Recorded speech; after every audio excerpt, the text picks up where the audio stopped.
കമല ശിവനോട് പറയുന്നുണ്ട്, നിങ്ങൾക്കിപ്പോൾ എന്തായാലും അലീന എന്ന് പറഞ്ഞാൽ ഭയങ്കര ജീവനാണല്ലോ. അങ്ങനെയാകുമ്പോൾ ഞാനൊരു കാര്യം പറയട്ടെ. ബാലേന്ദ്രൻ ഷോപ്പിലേക്ക് പോയി തുടങ്ങിയെന്നല്ലേ നിങ്ങൾ പറഞ്ഞത്? അങ്ങനെ ബാലചന്ദ്രൻ പകലില്ലാത്ത സമയത്ത് നിങ്ങൾ അങ്ങോട്ടൊന്ന് ചെല്ല്, അവളോട് ഒന്ന് കാര്യങ്ങൾ പറഞ്ഞ് മനസ്സിലാക്ക്. ആ ശരണയുമായിട്ട് എങ്ങനെയെങ്കിലും ഇതൊക്കെ ഒന്ന് പറഞ്ഞ് സോൾവ് ആക്കാൻ പറ. എത്ര ലക്ഷം വേണമെങ്കിലും ശരണയ്ക്ക് കൊടുക്കാൻ നിങ്ങളൊന്ന് പറഞ്ഞു നോക്ക്. അപ്പോൾ ശിവൻ പറയാണ്, ബാലൻ പറഞ്ഞതിലും ഒരു ന്യായമുണ്ട്. അലീന അങ്ങനെയൊന്നും വഴങ്ങുന്ന കൂട്ടത്തിലല്ല. ഇത് പറയാൻ ചെന്നാൽ ഇനി എന്നെ എന്ത് പറയുമെന്ന് എനിക്കറിയില്ല. പിന്നെ നിങ്ങൾ എന്ത് പറയാനാ? അവളെ തല്ലും കൊല്ലും എന്നും പറഞ്ഞ് നടന്നതായിരുന്നല്ലോ നിങ്ങൾ. ഇപ്പം എന്നിട്ട് നിങ്ങൾക്കിപ്പോൾ അവളോട് ഭയങ്കര സ്നേഹമാണല്ലോ. അവൾക്ക് നിങ്ങളോട് തിരിച്ച് അങ്ങനെ തന്നെയാ. ഇടയ്ക്കിടയ്ക്ക് അവളെ വിളിക്കുന്നതൊക്കെ ഞാൻ അറിയുന്നുമുണ്ട്. അപ്പോൾ നിങ്ങൾ തമ്മിൽ എന്തോ ഒരു ബന്ധമുണ്ടെന്നും എനിക്ക് മനസ്സിലായി. ശിവേട്ടാ, രാജീവേ, നിങ്ങൾ ഒന്ന് പോയിട്ട് അവളെ കാര്യമായിട്ട് തന്നെ കണ്ട് സംസാരിക്കുക. എങ്കിലേ എന്തെങ്കിലും നീക്കമൊക്കെ ഉണ്ടാവുള്ളൂ. ഇവിടെ ഇരയുടെ ഭാഗത്തെ മൊഴിക്കാണ് ഇതെന്ന് നിങ്ങൾ പറഞ്ഞല്ലോ. പ്രാധാന്യം അതിനല്ലേ. അങ്ങനെയാകുമ്പോൾ നമ്മുടെ മക്കളെ രക്ഷിക്കാൻ വേണ്ടി നമ്മൾ എന്തെങ്കിലുമൊക്കെ ചെയ്യണ്ടേ? നിങ്ങളെങ്ങനെ നോക്കിയിരുന്നോ ആ ബാലേന്ദ്രൻ? എനിക്ക് തോന്നുന്നത് അവളെ അതൊക്കെ പറഞ്ഞ് സോപ്പിട്ട് വെച്ചിട്ടുണ്ടായിരിക്കും. ബാലൻ എന്നിട്ട് ഹരി ഇറക്കാതിരിക്കാൻ വേണ്ടി പറയുന്നതാ. അവളോട് ഓൾറെഡി പറഞ്ഞ് രോഹിത്തിനെ ഇറക്കാനുള്ള എല്ലാ വഴികളും അയാൾ നോക്കിക്കാണും. ശിവൻ പറയാണ്, അങ്ങനെയൊന്നും ചെയ്യാൻ പറ്റില്ല. ഈ കേസ് അങ്ങനത്തെ കേസൊന്നും അല്ല. നിന്റെ മകനുണ്ടല്ലോ ഹരി, അവൻ വീഡിയോ പിടിച്ച് വെച്ചിട്ടുണ്ട് ആ പെങ്കുച്ചിനെ നശിപ്പിക്കുന്നത്. അതുപോലെ കോടതിക്ക് തെളിവായിട്ട്. അതൊക്കെ പോലീസുകാർക്ക് കുറച്ച് കൈക്കൂലി കൊടുത്താൽ മുക്കാവുന്നതല്ലേ ഉള്ളൂ എന്ന് കമല ചോദിക്കുമ്പം, പോലീസുകാർ ആരെങ്കിലും ഒന്ന് അടുക്കണ്ടേ? കോടുകൾ വാരി അറിയാന്ന് ഞാൻ പറയുന്നുണ്ട്. ആരെങ്കിലും ഒന്ന് സമ്മതിക്കണ്ടേ എന്നൊക്കെ ചോദിക്കാണ് കേട്ടോ. രാജീവൻ പറയാണ്, ശിവേട്ടാ, കമലയുടെ അടുത്ത് പറഞ്ഞ പോലെ നമുക്കൊന്ന് സംസാരിച്ച് നോക്കാം.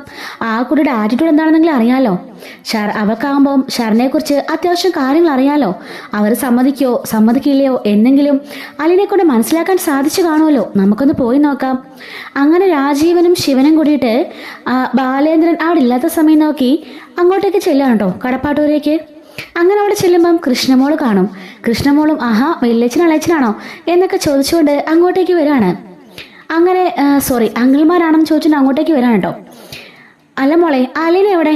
ചേച്ചിയിലുണ്ട്, പണിയിലായിരിക്കും, അടുക്കളയിലാ. മോള് പഠിക്കായിരുന്നോ? അതെ. സ്കൂളിലൊന്നും പോകാൻ തുടങ്ങിയില്ലല്ലേ? എങ്ങനെ പോകാനാ? ഓരോരുത്തരും എൻ്റെ ഫോണിലേക്ക് വിളിക്കുമ്പോൾ തന്നെ എനിക്ക് പേടിയാവുക. എൻ്റെ കൂട്ടുകാരൊക്കെ അതറിഞ്ഞ് കാണില്ല അങ്കിളെ. അതുകൊണ്ട് എനിക്ക് നല്ല പേടിയുണ്ട്. ഞാനതുകൊണ്ടിപ്പോൾ ഇവിടെ തന്നെ ഇരുന്ന് പഠിക്കാൻ തീരുമാനിച്ചു. പിന്നെ എല്ലാം ഒന്ന് ഒതുങ്ങിയിട്ടൊക്കെ തണുത്തിട്ടൊക്കെ പോകാമെന്ന് വിചാരിച്ചിരിക്കുക. അല്ല ബബിത എവിടെ? അതാ മുറിക്കകത്ത് കാണും, 24 മണിക്കൂറും അതിൽ തന്നെയാ. അങ്ങനെ പുറലോകം ഒന്നും കാണാറില്ല എന്ന് പറയാണ്. ശരി, മോൾ അകത്തോട്ട് ചെല്ല്, അലീനയോട് ഇങ്ങോട്ടൊന്ന് വരാൻ പറ. ശരി എന്നും പറഞ്ഞുകൊണ്ട് അകത്തേക്ക് ചെല്ലാണ്. ചേച്ചി, ദേ അങ്കിളുമാർ വന്നിരിക്കുന്നു, ചേച്ചി ഒന്ന് കാണുമെന്ന് പറഞ്ഞു വന്നതാ. ആണോ? എന്നാലേ മോള് പോയി പഠിച്ചോ, ഞാൻ അങ്ങോട്ട് ചെല്ലട്ടെ എന്നും പറഞ്ഞുകൊണ്ട് അങ്ങോട്ടേക്ക് ചെല്ലാണ്. എന്താ അങ്ങളെ വിശേഷിച്ച്? ഉണ്ട്, മോൾ ഇവിടെ ഇരിക്കുക, പറയാം. ഞാൻ ചായ എടുത്തോണ്ട് വരാം. ഒന്നും വേണ്ട, ഞങ്ങൾ കഴിച്ചിട്ടാണ് ഇറങ്ങിയത്.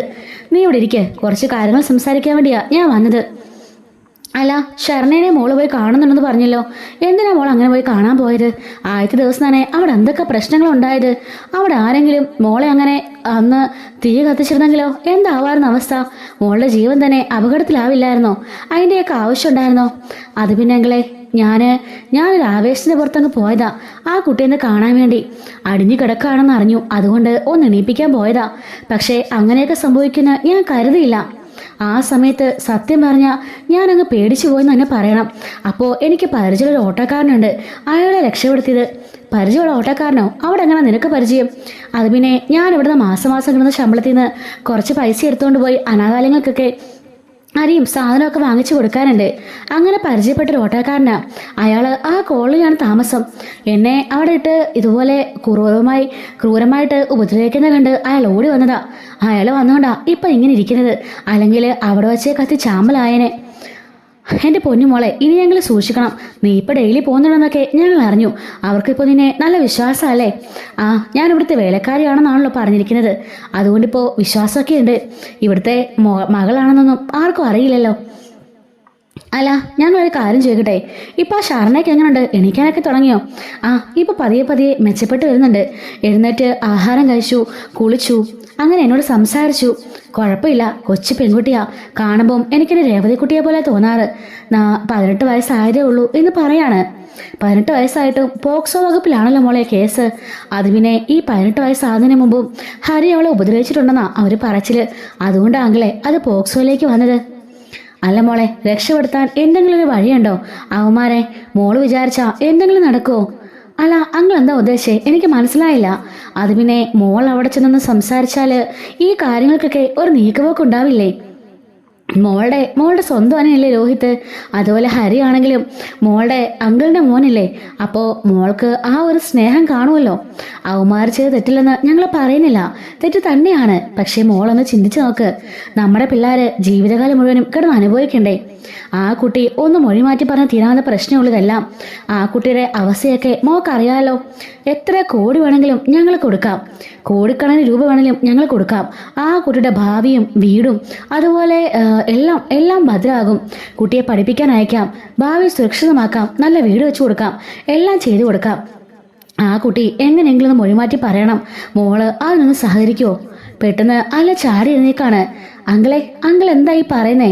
ആ കുട്ടിക്ക് നഷ്ടപ്പെട്ട മാനത്തിന് വില പറയാണോ? അയ്യോ മോളെ, അങ്ങനെയല്ല. എല്ലാം ഞങ്ങൾക്കറിയാം, മോക്കറിയാലോ. എനിക്കൊരു മോളുണ്ട്. എല്ലാം അറിഞ്ഞുകൊണ്ട് തന്നെയാണ് ഞാൻ പറയുന്നത്. ആ കുട്ടിയുടെ ഭാവി നമുക്ക് സുരക്ഷിതമാവണ്ടേ? ഇപ്പൊ ഇവന്മാരെ ജയിലിൽ അയച്ചിട്ട് ആ കുട്ടിക്ക് എന്തെങ്കിലും പ്രയോജനമുണ്ടോ?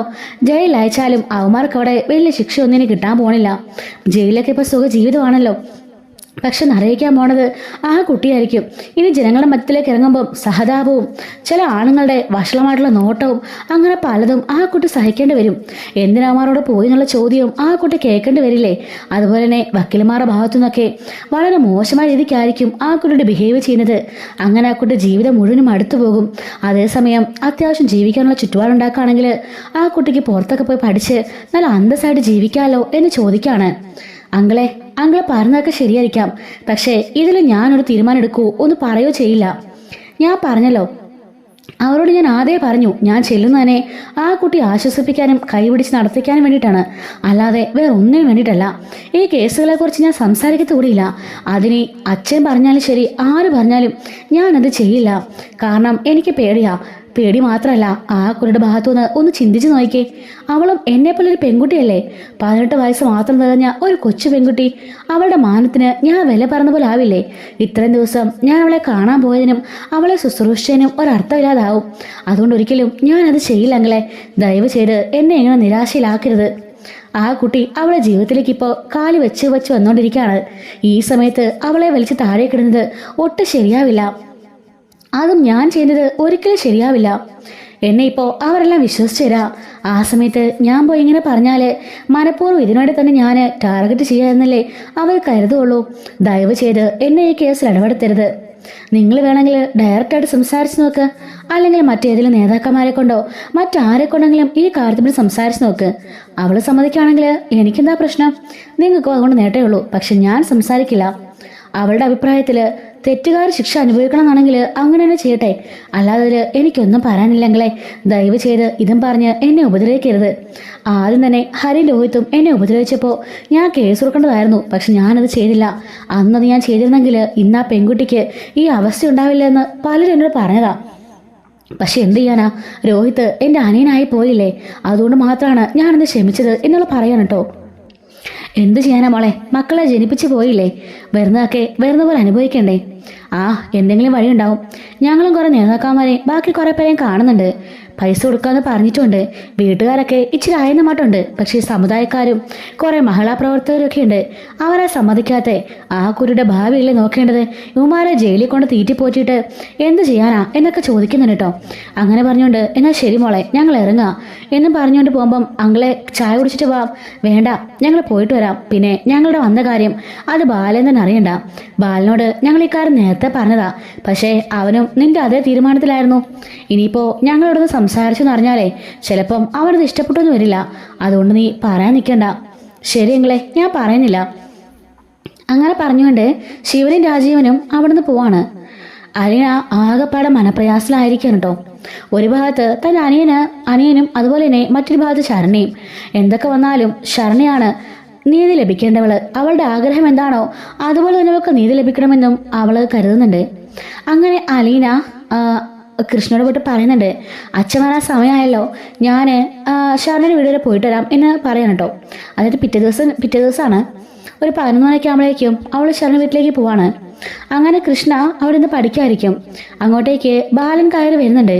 അപ്പോൾ എവിടെ പോയി അലീന എന്ന് ചോദിക്കുമ്പം കൃഷ്ണ പറയാണ്, ചേച്ചി ശരണ വീട്ടിലേക്ക് പോയിരിക്കാം. ഇന്നും പോയി അല്ലേ? അവൾ എന്ത് പറയുന്നു ആ കുട്ടിയെക്കുറിച്ച്? നല്ല മാറ്റണമെന്ന് അച്ഛാ പറയുന്നേ. എഴുന്നേറ്റിരുന്നു, ചോറുണ്ടു, എല്ലാവരും ഇപ്പോൾ ചിരിക്കാനൊക്കെ തുടങ്ങിയെന്നാ പറയുന്നേ. പാവം ആ കുട്ടി ആത്മഹത്യ വരെ ചെയ്യാൻ പോയതാ അച്ഛാ. ചേച്ചി ഉള്ളതുകൊണ്ട് മാത്രം, അലീന ചേച്ചി ഉള്ളതുകൊണ്ട് മാത്രം ഇപ്പോൾ ചേച്ചി ആ പെൺകുട്ടി എഴുന്നേറ്റ് നിൽക്കുന്നൊക്കെ ഉണ്ട്. അതുകൊണ്ട് ആ വീട്ടുകാർക്കിപ്പോൾ ഭയങ്കര സന്തോഷമാണ് എന്ന് പറയുന്നുണ്ട്. ആ ശരിയാ, നമ്മളൊക്കെ ചിന്തിക്കുന്നവരല്ല അവൾ ചിന്തിക്കുന്നത്. ഞാനെപ്പോഴും അലീനയെക്കുറിച്ച് മനസ്സിലേക്ക് കുറച്ച് ദേഷ്യം ഉണ്ടായിരുന്നു. അവളുടെ സ്വന്തം അനിയനെ വിട്ടിട്ട് അവൾ ആ കുട്ടിയുടെ പുറകെ പോയതിന് ചിന്തിക്കുമ്പം അത് ശരിയല്ലേ? നീ ഇവിടെ തളർന്ന അവശയായി കിടക്കുമ്പോൾ പ്രതിക്ക് വേണ്ടി വാദിക്കാൻ കൂടപ്പിറപ്പ് നിന്നൊന്നും പറഞ്ഞിട്ട് കാര്യമുണ്ടോ? എന്തൊക്കെയാണെങ്കിലും ഇരയ്ക്ക് വേണ്ടിയല്ലേ നമ്മൾ നിൽക്കേണ്ടതും എന്നൊക്കെ ബാലന് പറയുന്നുണ്ട്. ശരണ എന്ന പെൺകുട്ടീനെ എനിക്കൊന്ന് കാണാൻ പോകണമെന്നുണ്ടായിരുന്നു. അലീന പറഞ്ഞു കേട്ടു, രേവതി കുട്ടിയെ പോലെ തന്നെയാ അവൾക്ക് തോന്നണേന്ന്. പക്ഷേ ഞാൻ അവിടെ ചെന്നാൽ ഇതൊന്നും ആയിരിക്കില്ല സീൻ. ഞാൻ അവിടെ ചെന്ന് അവരെ വശീകരിക്കാൻ ശ്രമിക്കുകയാണെന്ന് പറഞ്ഞുകൊണ്ട് ചിലപ്പോൾ എൻ്റെ നേരെ അക്രമം ഉണ്ടാവും. അതുകൊണ്ടാണ് ഞാൻ പോവാതിരിക്കുന്നത്. അത് ശരിയാച്ചാ, അച്ഛൻ പോകണ്ട. ചേച്ചി പിന്നെ അതിനുവേണ്ടി പോകുന്നൊന്നും അല്ലല്ലോ. ചേച്ചി അവരെ എങ്ങനെയും ഒന്ന് ആശ്വസിപ്പിക്കാനും ആ കുട്ടിയെ ജീവിതത്തിലേക്ക് തിരിച്ചു കൊണ്ടുവരാനും വേണ്ടി പോകണമല്ലേ എന്ന് പറയാണ്. അങ്ങനെ ബാലേന്ദ്രനാണെങ്കിൽ കയറിപ്പോകാൻ നേരം അച്ഛാ പിന്നെ ഇന്നലെ ശിവാങ്കളും അതുപോലെ തന്നെ രാജീവനങ്ങളും വന്നിരുന്നു. എന്നിട്ട് എന്ത് പറഞ്ഞു അറിയില്ല. അല്ല ചിച്ചോടെ കുറേ നേരം സംസാരിക്കുന്നതൊക്കെ കേട്ടു. അത് കഴിഞ്ഞിട്ട് അവരങ്ങ് പോവുകയും ചെയ്തു. എന്തായിരിക്കും സംസാരിച്ചേ? അതറിയില്ല അച്ഛാ. വേറൊന്നും ആയിരിക്കില്ല. ഷാറിനോട് പോയിട്ട് മൊഴി മാറ്റി പറഞ്ഞെന്ന് പറയാൻ അലീനോട് പറഞ്ഞു കാണും. അവൾ അതിന് സമ്മതിച്ച് കാണില്ല. അതേ ഉള്ളായിരിക്കും കാര്യം. അതൊക്കെയാണെന്ന് എനിക്ക് തോന്നുന്നത്. ഞാൻ ശ്രദ്ധിച്ചില്ല. ചേച്ചി പിന്നീട് ഒന്ന് പറഞ്ഞത് കേട്ടു. എന്തൊക്കെ പറഞ്ഞാലും ഞാൻ ശരണ കൂടെയാണെന്നൊക്കെ ചേച്ചി ഇങ്ങനെ സംസാരിക്കുന്നത് കേട്ടു. അല്ലാതെ എനിക്ക് വേറൊന്നും അറിയില്ല അച്ഛാ എന്ന് പറയുന്നുണ്ട്. എന്തൊക്കെയാണെങ്കിലും എല്ലാം അതുപോലെ നടക്കട്ടെ മോളെ. ഈശ്വരൻ എന്താണ് വിധിച്ചിരിക്കുന്നത് അത് നടക്കട്ടെ. അവൻ തെറ്റ് ചെയ്തിട്ടുണ്ടെങ്കിൽ അത് ശിക്ഷ അനുഭവിക്കണ്ടേ? അല്ലാതെ എവിടെ പോവാനാ? എൻ്റെ വഴിക്കൊക്കെ ഞാൻ നോക്കുന്നുണ്ട്, അല്ലാതെ കാര്യമൊന്നുമില്ല എന്നും പറഞ്ഞുകൊണ്ട് ബാലേന്ദ്രൻ മുറിയിലേക്ക് കയറി പോവാണ്. അങ്ങനെ ഷർണയെ കാണാനായിട്ട് അയാൾ ചെല്ലുന്നുണ്ട്. ഷർണ ഇപ്പോൾ നല്ല ബോൾഡായിരിക്കുകയാണ്. അലീന അവളെ അതുപോലെ എൻകറേജ് ചെയ്യുന്നുണ്ട് കേട്ടോ. എല്ലാവർക്കും കാണുമ്പോൾ അലീന കുറച്ച് ഓവറാണെന്നും അതിൻ്റെയൊക്കെ ആവശ്യമുണ്ടെന്ന് തോന്നുന്നെങ്കിലും ആ ഒരു സാഹചര്യത്തിൽ ആ കുട്ടിയെ കൈപിടിച്ചുയർത്താനായിട്ട് അലീന ചെന്നത് അതൊരു വലിയ കാര്യം തന്നെയാണ്. അല്ലെങ്കിൽ ആത്മഹത്യയെക്കുറിച്ച് പോലും ചിന്തിച്ചിരുന്ന ഷർണ ഇപ്പോൾ ജീവിതത്തിലേക്ക് തിരിച്ചു നിൽക്കുകയാണ്. തനിക്ക് ജീവിക്കണം എന്നൊരു വാശി അവളുടെ മനസ്സിൽ ഉണ്ടായിരിക്കുകയാണ്. അങ്ങനെ 30 ദിവസം കഴിയാറായിരിക്കാണ് കേട്ടോ. കോടതി കൂടുന്ന ദിവസമൊക്കെ വന്നിരിക്കുകയാണ്. അപ്പോഴാണ് ആ ഞെട്ടിക്കുന്ന സത്യം നമ്മുടെ അലീന തിരിച്ചറിയുന്നത്. ഇങ്ങനെ ഓരോ കാര്യങ്ങളൊക്കെ ചോദിക്കുന്ന വഴിക്ക് ഷർണയെ പറയുന്നുണ്ട്, രോഹിത് എന്നെ ഉപദ്രവിച്ചിട്ടില്ല എന്ന്. അത് കേൾക്കുന്ന അലീന ആകെപ്പാടെ ഞെട്ടിപ്പോവാണ്. മോൾ എന്താ പറഞ്ഞത്? രോഹിത് മോളെ ഉപദ്രവിച്ചിട്ടില്ലെന്നോ? അതെ ചേച്ചി, രോഹിത്തിനെ ഉപദ്രവിച്ചിട്ടില്ല. രോഹിത്തിൻ്റെ വീട്ടിലാണല്ലോ ചേച്ചി ജോലി ചെയ്യുന്നത്. അതുകൊണ്ട് ഞാൻ പറയാം, അയാൾ എന്നെ ഉപദ്രവിച്ചിട്ടില്ല. ഞാനവിടെ ചെന്ന് കയറിയപ്പോൾ ആരൊക്കെ ഉണ്ടെന്നും എനിക്ക് ഓർമ്മയില്ല. ചെന്ന് കയറിയപ്പോൾ തന്നെ എനിക്ക് ബോധം ഉണ്ടായിരുന്നില്ല. പക്ഷേ എന്നെ റേപ്പ് ചെയ്തവരുടെ കൂട്ടത്തിൽ രോഹിത്തില്ല. അത് മാത്രമല്ല, എൻ്റെ മെഡിക്കൽ റിപ്പോർട്ടിലും രോഹിത്തിന് ഉപദ്രവിച്ചായിട്ടുള്ള ഒരു സിംറ്റംസും ഇല്ല. ഞാൻ കണ്ണു തുറന്നപ്പോൾ ഇവർ 3 പേര് മാത്രമേ എൻ്റെ അടുത്ത് ഉണ്ടായിരുന്നുള്ളൂ.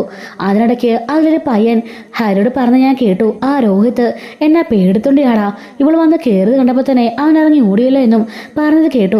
എന്നെ രോഹിത് തൊട്ടിട്ടില്ല ചേച്ചി എന്ന് പറയാണ്. ഇത് കേട്ട് അലീനയ്ക്ക് വലിയൊരു ആശ്വാസമാകുന്നുണ്ട്. അപ്പോൾ അലീന അവളോട് പറയാണ്, മോള് പറഞ്ഞ സത്യമാണോ? അതെ, എന്നെ അവൻ തൊട്ടിട്ടില്ല. അല്ല, മോള് നാളെ കോടതിയിൽ മൊഴി പറയാൻ പോവല്ലേ? ആ സമയത്ത് ഈ കാര്യങ്ങൾ മോള് പറയോ? ഞാൻ പറഞ്ഞായിട്ട് പറയണ്ട. മോള് എന്താണോ സംഭവിച്ചത് അതങ്ങ് പറഞ്ഞാൽ മതി. മോളെ രോഹിത് ഉപദ്രവിച്ചിട്ടില്ലല്ലോ, അത് മാത്രം മോള് പറഞ്ഞാൽ മതി എന്ന് പറയുമ്പോൾ അവൾ പറയാണ്, അതിനെപ്പറ്റി ചർച്ച നടന്നുകൊണ്ടിരിക്കുക. 4 പേരുടെ ഇങ്ങനെ പേരിൽ കേസ് കൊടുത്തിരിക്കുകയല്ലേ, അതുകൊണ്ട് അവനെ ഉപദ്രവിച്ചെന്ന് തന്നെ പറയാനാ എല്ലാവരും പറഞ്ഞത്. മോളൊന്ന് ആലോചിച്ച് നോക്കിയേ. അവനോട് സപ്പോർട്ട് പിടിക്കല്ല. അവനെപ്പോലെ ഒരു ചെറുപ്പക്കാരൻ്റെ ഭാവി കളയേണ്ട കാര്യമുണ്ടോ? അവൻ മോളെ ഉപദ്രവിച്ചില്ലല്ലോ, അവൻ അവിടെ നിന്ന് പോയില്ലേ. അപ്പം പിന്നെ അവനെതിരെ കള്ളമൊഴി പറഞ്ഞ കാര്യമുണ്ടോ മോളെ? ബാക്കി 3 പേരും മോളെ ഉപദ്രവിച്ചരാ. അപ്പോൾ ഉറപ്പായിട്ടും പറയണം, പക്ഷെ രോഹിത് മോളെ ഉപദ്രവിച്ചിട്ടില്ല. അങ്ങനെയുള്ളപ്പോൾ ദയവ് ചെയ്ത് മോൾ അവനെ ഒഴിവാക്കിക്കൂടെ? അവൻ ചെയ്തില്ലല്ലോ. തെറ്റ് ചെയ്തെങ്കിൽ മോള് പറഞ്ഞായിരുന്നു.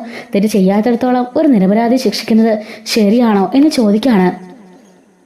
അത് ശരിയാ ചേച്ചി, എന്തായാലും നാളെ നോക്കട്ടെ. എല്ലാവരും എന്താ പറഞ്ഞെന്ന് ഞാനൊന്ന് നോക്കിയിട്ട് നാളെ ഞാൻ മൊഴി കൊടുക്കാം. പിന്നെ മോളെ, ഞാനൊരു കാര്യം പറയട്ടെ. ഈ മൊഴി കൊടുക്കാന്ന് പറഞ്ഞൊന്നും അത്രയ്ക്ക് നിസ്സാര കാര്യമല്ല. മോള് വിചാരിക്കുന്നത് പോലെ ചെറിയ കാര്യമല്ല. അപ്പോഴേക്കും അങ്ങോട്ട് അവിടെ അച്ഛനും അമ്മയും ആങ്ങളെയും കൂടി കയറി വരുന്നുണ്ട്.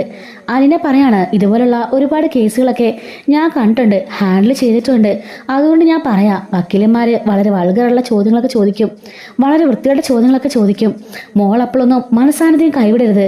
രോഹിത്തിനും അതുപോലെ ഹരിക്കും ഒക്കെ വേണ്ടി വച്ചിരിക്കുന്ന വക്കീലെ വലിയ വക്കീലാ. ഒരുപാട് കേസുകളിൽ ഇതുപോലുള്ള പെൺകുട്ടികൾക്ക് നീതി കിട്ടിയിട്ടില്ല. അയാളുടെ വാക്കും അയാളുടെ വാക്കിലെ മൂർച്ചയുമാണ് അതിൻ്റെയൊക്കെ കാരണം. എല്ലാം കൊച്ചു പെൺകുട്ടികളായിരിക്കും എതിർഭാഗത്ത്. അവർക്ക് എന്ത് പറഞ്ഞെന്ന് പോലും അറിയില്ലായിരിക്കും. ആ സമയത്താണ് അയാളെ കയറി ചോദിക്കാൻ പാടുള്ള ചോദ്യങ്ങളൊക്കെ ചോദിക്കുന്നത്.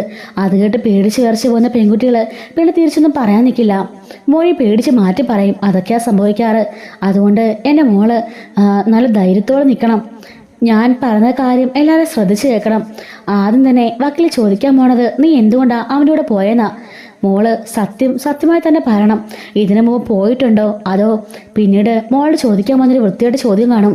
അവരുടെ കൂടെ നീ മനഃപൂർവ്വം പോയതല്ലേ? മോളെ മോശക്കാരിയാക്കാൻ അവർ മാക്സിമം ശ്രമിക്കും.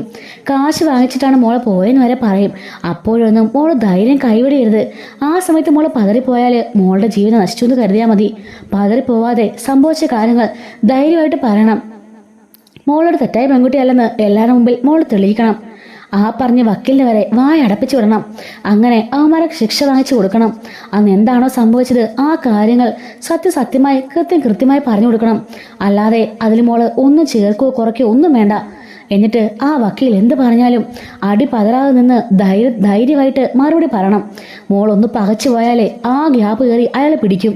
ആ ഒരു ഓർമ്മ മോൾക്ക് വേണം. മനസ്സിലായല്ലോ എന്നൊക്കെ പറയുമ്പം ശരി ചേച്ചിന്ന് പറയാണ്. അലീന പറയുന്നുണ്ട്, നിങ്ങൾക്ക് നിയമസഹായങ്ങളും അതുപോലെ അതിനുള്ള ഫണ്ടൊക്കെ കിട്ടുന്നുണ്ടല്ലോ, അതുകൊണ്ട് നല്ലൊരു വക്കീലല്ലേ ഇപ്പോൾ വെച്ചിരിക്കുന്നത്. എന്തായാലും മോക്ക് വേണ്ടിയുള്ള നന്നായി തന്നെ വാദിക്കും. ആ സമയത്ത് മോളെ തളർന്നു പോകാതിരിക്കാൻ നിങ്ങൾ അച്ഛനും അമ്മയും അവളെ സപ്പോർട്ട് ചെയ്യണം. സഹോദരനായിട്ട് നീ സപ്പോർട്ട് ചെയ്യണം. എങ്കിൽ മാത്രമേ ഈ കേസിൽ ഇവർക്ക് വിജയം ഉണ്ടാവുള്ളൂ എന്ന് പറഞ്ഞിട്ട് അലീന പറയാണ്. ഇനിയിപ്പോൾ ഇവള് നല്ല ബോൾഡായി എഴുതി നടക്കാനും കളിക്കാനും ചിരിക്കാനും എല്ലാം തുടങ്ങി. ഈ ഒരു കേസിന് വിധി വരുന്നതോടുകൂടി ഇവളുടെ ജീവിതം ഇനി ഇവള് നന്നായി തന്നെ ജീവിക്കണം. അല്ലാതെ ആർക്ക് വേണ്ടിയും ഒതുങ്ങിക്കൂടാൻ പാടില്ല. മനസ്സിലായല്ലോ എന്ന് പറഞ്ഞുകൊണ്ട് അലിന് ഞാൻ പോവാണെന്ന് പറഞ്ഞിട്ട് അവിടുന്ന് പോകുന്നുണ്ട് കേട്ടോ. ഈ സമയം അച്ഛനമ്മ പറയാണ്, ശരിക്കും ഞങ്ങൾ ഓർത്തത് ഇവള് വരുന്നത് അവന്മാർക്ക് വേണ്ടിയാണെന്നാ. എന്തായാലും ഇപ്പൊ സമാധാനമായി. അവൾ അങ്ങനൊന്നും സംസാരിച്ചില്ലല്ലോ. ഇല്ലച്ചാ, അങ്ങനൊന്നും പറഞ്ഞിട്ടില്ല. പിന്നെ ഞാൻ പറഞ്ഞല്ലോ, അതിലെ രോഹിത് എന്ന് പറഞ്ഞ പയ്യൻ എന്നെ ഉപദ്രവിച്ചിട്ടില്ല. അപ്പൊ ആങ്ങളെ പറയാണ്, ഉപദ്രവിച്ചിട്ടില്ലായിരിക്കും, പക്ഷെ കൂട്ടുന്നല്ലോ, അതുകൊണ്ട് അവന്റെ പേരും പറയണം. ഇല്ല, അത് നടക്കില്ലേട്ടാ. കാരണം എൻ്റെ മെഡിക്കൽ സാമ്പിൾസിൽ അവന്റെ സാമ്പിളില്ല. അതുപോലെ തന്നെ ആ ഒരു വീഡിയോയിലും അവനുണ്ടായിരുന്നില്ല. എൻ്റെ ദേഹത്ത് ആ പയ്യൻ തൊട്ടിട്ടുമില്ല. അപ്പൊ പിന്നെ ഞാൻ അങ്ങനെ മൊഴി പറയേണ്ട കാര്യമുണ്ടോ? ഇതിപ്പോ ഇവള് പറഞ്ഞു തന്നാണോ? ഏയ് അല്ല, ഞാൻ തന്നെ പറഞ്ഞതാ. രോഹിത്തിനെ ഉപദ്രവിച്ചിട്ടില്ല, അതുകൊണ്ട് തന്നെ അവന്റെ ജീവിതം ഞാൻ പാഴാക്കി കളയത്തുമില്ല എന്ന് പറയുന്നുണ്ട് കേട്ടോ. അങ്ങനെ പിറ്റേന്ന് കോടതി കൂടുന്ന ദിവസം എത്തി. രോഹിത് തന്നെ ഉപദ്രവിച്ചിട്ടില്ല എന്നുള്ള കാര്യം അവള് പറഞ്ഞത് ബാലേന്ദ്രനെ പോയിട്ട് അലീന അറിയിക്കുന്നുണ്ട്. അത് കേൾക്കുമ്പോൾ ബാലേന്ദ്രന് ഭയങ്കര സന്തോഷമാവാണ്. അലീന പോയിട്ട് ബാലേന്ദ്രനോട് പറയാണ്, അച്ഛാ, നമ്മൾ രക്ഷപ്പെട്ടു. രോഹിത് ആ പെൺകുട്ടി ഉപദ്രവിച്ചിട്ടില്ല. നീ എന്താ ഈ പറഞ്ഞേ? സത്യമാണേ പറഞ്ഞേ. അതെ അച്ഛാ, നമ്മുടെ രോഹിത് ആ പെൺകുട്ടിയെ ഒന്ന് തൊട്ടിട്ട് കൂടിയില്ല. പിന്നെ അവൻ എന്തിനാ പോലീസ് പിടിച്ചത്? അവൻ എന്തിനാ അറസ്റ്റ് ചെയ്ത് കൊണ്ടുപോയത് എന്ന് ചോദിക്കുമ്പം അലീന പറയാണ്, അത് പിന്നെ ഈ പെൺകുട്ടിനെ റേപ്പ് ചെയ്യാനുള്ള ഗൂഢാലോചനയെല്ലാം അവനുണ്ടായിരുന്നു. പക്ഷെ ആ പെൺകുട്ടിയെ കണ്ടപാടെ അവിടുന്ന് പേടിച്ച് രോഹി ഇറങ്ങി ഓടുകയായിരുന്നു. അങ്ങനെ ഇവിടെ വന്ന് കയറിയത്. അവന് കുടിച്ച് നല്ല ബോധം പോലും ഉണ്ടായിരുന്നില്ല. പേടിച്ച് വിറച്ച് ഇവിടെ വന്ന് കയറുകയായിരുന്നു. ആ കൂട്ടത്തിലുള്ള ബാക്കി 3 പേർക്കും പേടിയോ കൂസലോ ഒന്നും ഉണ്ടായിരുന്നില്ല. ആകെപ്പാടെ പേടിച്ചത് രോഹിത്താ. അവൻ ആ പെൺകുട്ടിയെ തൊട്ടിട്ടില്ലെന്ന് ആ പെൺകുട്ടി ഉറപ്പിച്ച് പറയുന്നുണ്ട്. ആണോ മോളെ? അങ്ങനെയാണെങ്കിൽ നാളെ കോടതിയിൽ ആ പെൺകുട്ടി മൊഴി പറയുമോ? മൊഴി പറയാച്ചാ. അവളോട് ഞാൻ പറഞ്ഞു, ഒരു പയ്യൻ്റെ ജീവിതം നശിപ്പിച്ച് കളയരുതെന്ന്. സത്യം എന്താണോ അത് മാത്രം പറയാനും ഞാൻ അവളോട് പറഞ്ഞിട്ടുണ്ട്. അവൾ സത്യമായിട്ട് തന്നെ പറയാച്ചാ എന്ന് പറയാണ്.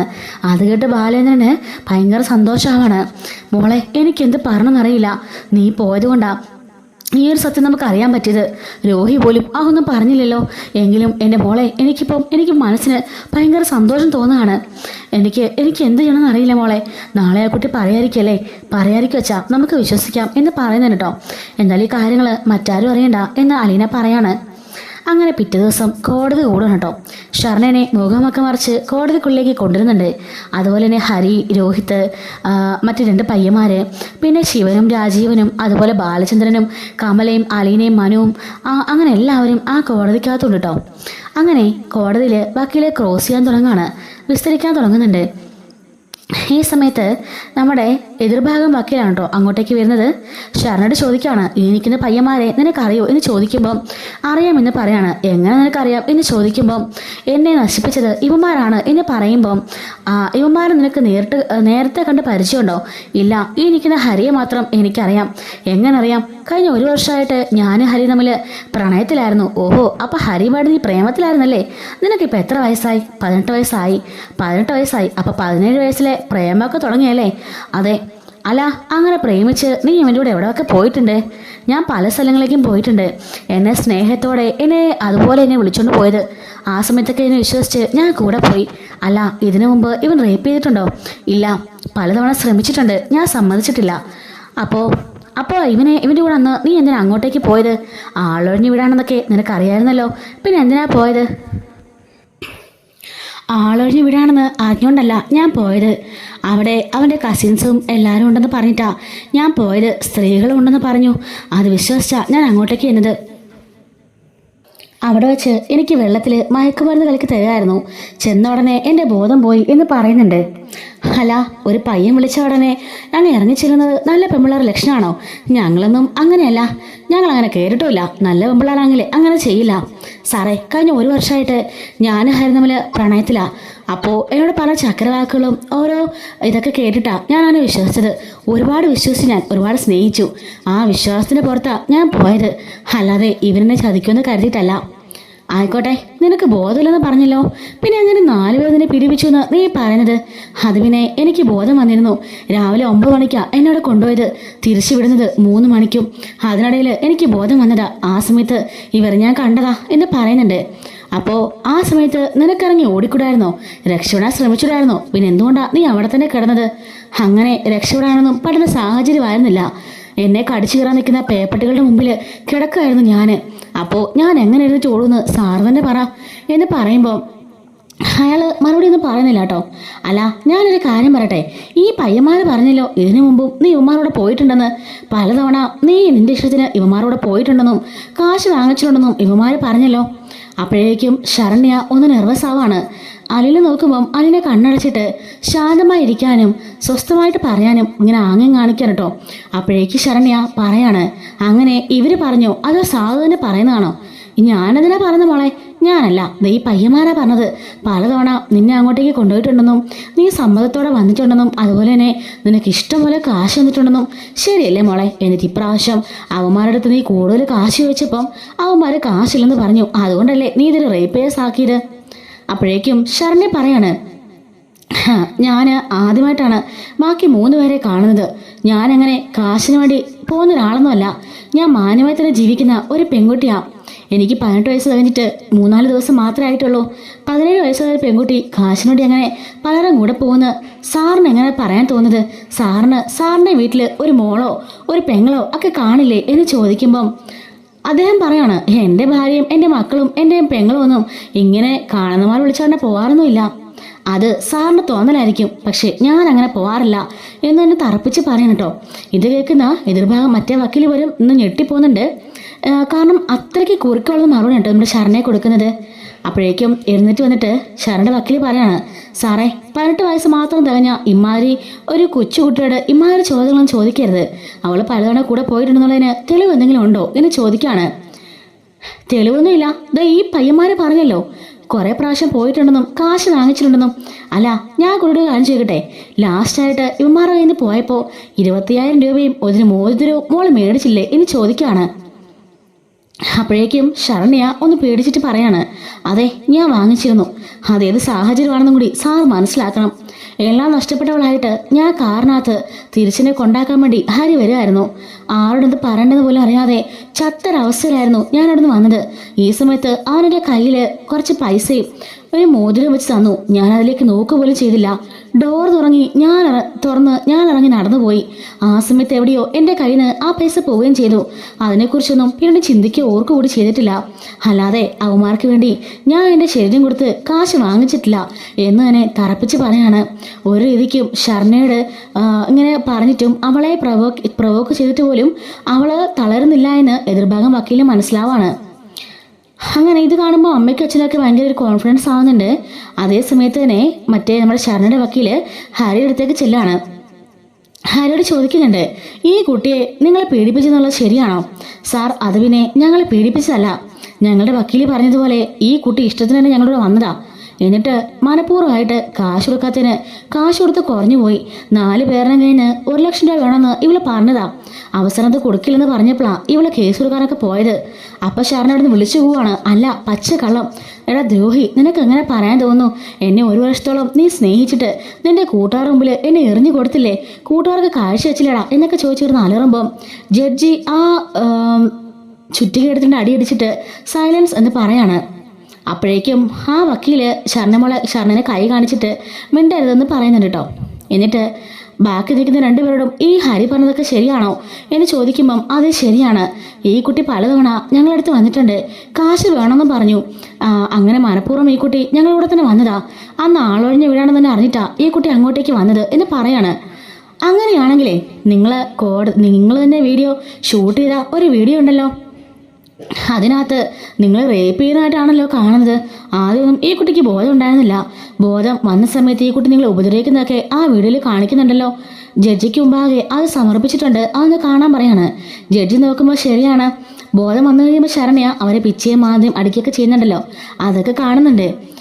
അപ്പം അതിനർത്ഥം ചോദിക്കുമ്പം ഹരി പറയാണ്, ആദ്യമൊക്കെ ഇവൾ കോപ്പറേറ്റ് ചെയ്തിരുന്നു. അതിനിടയിലാണ് കാശിന്റെ സംസാരം ഉണ്ടായത്. പൈസ കുറയ്ക്കുമെന്ന് പറഞ്ഞപ്പോൾ പിന്നെ അവൾ സമ്മതിക്കില്ലെന്നുള്ള വഴിയിലെത്തി. അതാ സംഭവിച്ചത്. വീഡിയോ എടുത്തൊക്കെ ഇവളുടെ പെർമിഷനോട് തന്നെയാണ് എന്നൊക്കെ ഹരി അവിടുന്ന് ഒരു ഉളുപ്പില്ലാതെ കള്ളത്തരം പറയാണ് കേട്ടോ. ഇത് കേട്ട് അലീനയ്ക്കും മനുവിനും എല്ലാം നല്ല ദേഷ്യം വരുന്നുണ്ട്. അലീന മനുവിനോട് പറയാണ്, ഛേ ഇങ്ങനൊരു അനിയൻ ഈ കുടുംബത്ത് എങ്ങനെ ഉണ്ടായി മനുവേട്ടാ എന്ന് പറയുമ്പം അതെനിക്ക് നല്ല സംശയമുണ്ട് എന്നിങ്ങനെ മനു പറയാൻ കേട്ടോ. ഇതേ സമയത്ത് നമ്മുടെ ശരണയുടെ വക്കീല് ചോദിക്കുകയാണ്, ഈ പെൺകുട്ടിയെ നീ ആത്മാർത്ഥത്തോടെ സ്നേഹിച്ചതല്ലേ? അവളുടെ ഫോണിൽ ഇപ്പോഴും നിന്റെ ചാറ്റുകളൊക്കെ കിടപ്പുണ്ട്. എന്നിട്ട് നിനക്ക് എങ്ങനെ ഇങ്ങനെ പറയാൻ തോന്നുന്നു? ആ പെൺകുട്ടിയെ കൊണ്ട് കൂട്ടുകൊടുക്കാൻ തോന്നി എന്നൊക്കെ പറയുമ്പോൾ ഞാൻ അവളെ സ്നേഹിച്ചത് ആത്മാർത്ഥമായിട്ടൊന്നും അല്ല. അവളും എന്നോട് ആ ഒരു ആശയുടെ പുറത്ത് സംസാരിച്ചു. ഞാനും അങ്ങനെ തന്നെ, അല്ല ഒന്നുമില്ല. ഞങ്ങൾ നമ്മളെ സ്നേഹം ഉണ്ടായിട്ടില്ല എന്നൊക്കെ പറയാണ്.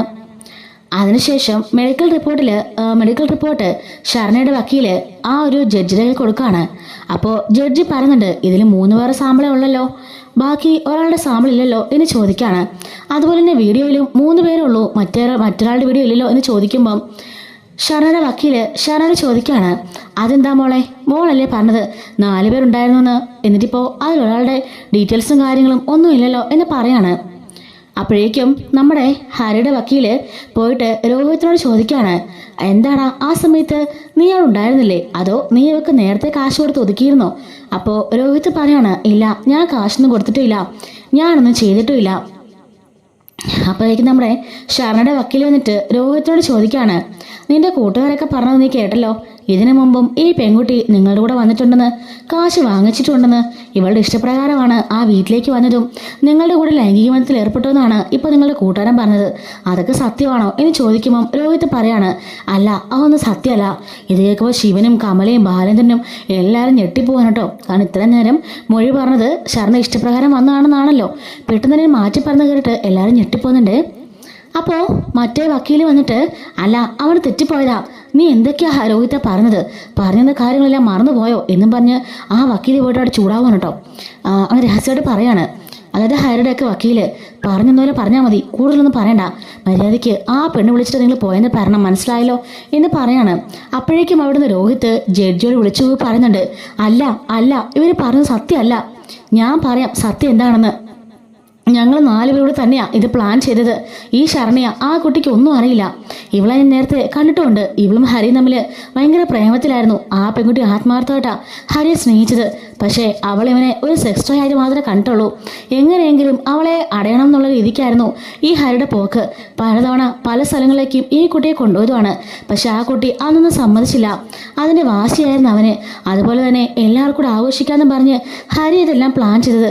ഞങ്ങൾ നാലുപേരും ഒരുമിച്ചായിരുന്നു ഗൂഢാലോചനയിലും അതുപോലെ ആളൊഴിഞ്ഞ് വീട്ടിലേക്ക് കൊണ്ടുവരാനും അതിൻ്റെ മാസ്റ്റർ പ്ലാൻ ചെയ്തതുമെല്ലാം ഈ ഹരിയാണ്. അങ്ങനെ വരുന്ന വഴിക്ക് വെള്ളത്തിനകത്ത് ആ മയക്കുമരുന്ന് കലക്കി കൊടുത്തതും ഹരി തന്നെയാ. അങ്ങോട്ടേക്ക് കൊണ്ടുവന്ന് വന്നപ്പോൾ എനിക്ക് പേടിയായി. അങ്ങനെ ഞാൻ അവിടെ നിന്ന് ഇറങ്ങി ഓടുകയും ചെയ്തു. അതിനുശേഷം സംഭവങ്ങളൊന്നും എനിക്കറിയില്ല എന്നിങ്ങനെ പറഞ്ഞുകൊണ്ട് രോഹിത്ത് അവിടെ കിടന്ന് അലറി വിളിച്ച് കരയുന്നുണ്ട്. അപ്പോൾ നിങ്ങളെ പെൺകുട്ടിയെ പീഡിപ്പിച്ചിട്ടില്ലെന്നാണോ പറയുന്നത്? ശരണ വക്കീൽ ചോദിക്കുമ്പം അതെ, ഞാൻ ശരണ ദേഹത്ത് തൊട്ടിട്ട് കൂടിയില്ല, എനിക്ക് ആ പെൺകുട്ടിയെ ഞാൻ ഉപദ്രവിച്ചിട്ടില്ല എന്നും പറഞ്ഞ് രോഹിത്ത് കരയാണ്. ശരണയുടെ വക്കീല് രോഹിത്തിനോട് ചോദിക്കുന്നുണ്ട്, അപ്പോൾ ബാക്കി 3 പേരും അവളെ പീഡിപ്പിച്ചെന്നുള്ള സത്യമാണല്ലോ, ആ പെൺകുട്ടി ഇഷ്ടപ്രകാരം വന്നതല്ലോ എന്ന് ചോദിക്കുമ്പോൾ അല്ല, ശരണ്യ ഒരു തെറ്റും ചെയ്തിട്ടില്ല, അവളൊന്നും അറിഞ്ഞിട്ടുമില്ല, അവൾ കാശ് ചോദിച്ചിട്ടുമില്ല, എല്ലാം ഞങ്ങളുടെ പ്ലാനിങ് മാത്രമായിരുന്നു, എല്ലാം നടപ്പിലാക്കിയത് ഹരിയ, ഞാൻ റേപ്പ് ചെയ്തിട്ടുമില്ല, എന്ത് ശിക്ഷ വേണമെങ്കിലും എനിക്ക് തന്നോ എന്നും പറഞ്ഞുകൊണ്ട് അലറിക്കറിയാണ് കേട്ടോ ആ കോടതിയിൽ പ്രതിക്കൂട്ടിൽ കിടന്നുകൊണ്ട്. ഹരിയും ബാക്കി 2 പേരും എല്ലാം തകർന്ന അവസ്ഥയിൽ നിൽക്കുകയാണ്. എങ്ങനെയെങ്കിലും ശരണ മേലെ പഴിച്ചെറന്ന് കരുതിയിരിക്കുകയായിരുന്നല്ലോ. അപ്പോഴാണ് രോഹിത്തിന്റെ കുറ്റസമ്മതം. ശരണയോട് പോയിട്ട് ശരണയുടെ വക്കീൽ ചോദിക്കുകയാണ്, ആ പയ്യൻ രോഹിത്ത് പറഞ്ഞത് കേട്ടല്ലോ, ആ പയ്യൻ നിന്നെ തൊട്ടിട്ടില്ലെന്നാണ് പറഞ്ഞത്, നിനക്കെന്താ പറയാനുള്ളേ? രോഹിത്ത് പറഞ്ഞെല്ലാം സത്യമാണ്. ഈ ഗൂഢാലോചനയിൽ രോഹിത്ത് ഉണ്ടായിരുന്നു. പക്ഷേ രോഹിത്ത് എൻ്റെ ദേഹത്ത് തൊട്ടിട്ടില്ല, എന്നെ റേപ്പ് ചെയ്തിട്ടുമില്ല. ബാക്കി 3 പേരാണ് അതിൻ്റെ കാരണക്കാർ. ഞാൻ ഒരിക്കലും ആരും വിളിച്ചെടുത്ത് പോയിട്ടില്ല. ഞാൻ ഹരിയെ വിശ്വസിച്ച് ഹരിയുടെ കൂടെ പോയതാ. ഒരു ബർത്ത്ഡേ പാർട്ടിക്ക് വേണ്ടി മയക്കുമരുന്ന് നൽകി എന്നെ റേപ്പ് ചെയ്യായിരുന്നു. രോഹിത്ത് പറഞ്ഞതുപോലെ അല്ലാതെ അതിൽ വേറൊരു കള്ളത്തരവും ഇല്ല. പിന്നെ രോഹിത്തിനെ ഉപദ്രവിച്ചില്ലെന്നും എനിക്ക് ഉറപ്പാ. ഇവരിനെ റേപ്പ് ചെയ്തതിനിടയിൽ ഇവർ പരസ്പരം പറഞ്ഞ് ഞാൻ കേട്ടതാ. ഞാനവിടെ ചെന്ന് കയറിയ അവിടെ തന്നെ രോഹിത്ത് ഇറങ്ങി ഓടിയെന്ന്.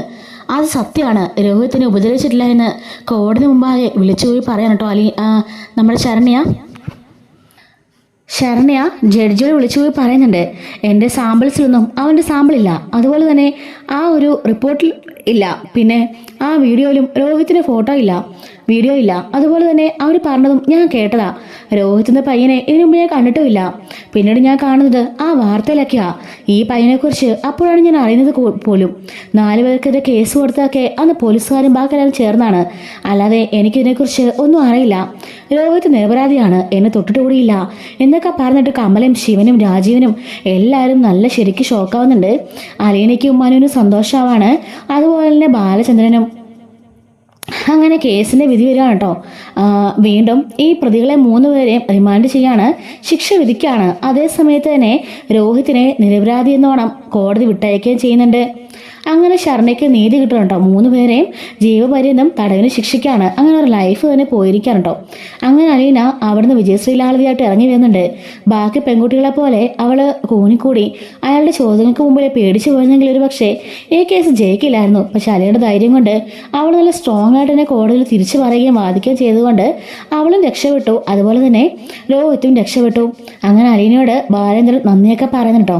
അപ്പോൾ ഇതിൻ്റെ ബാക്കി സ്റ്റോറീസൊക്കെ അടുത്ത വീഡിയോയിൽ അപ്ലോഡ് ചെയ്യാതെ മിസ്സായിരിക്കാൻ ചാനൽ മുടക്കാൻ സബ്സ്ക്രൈബ് ചെയ്യണേ. Thanks for watching.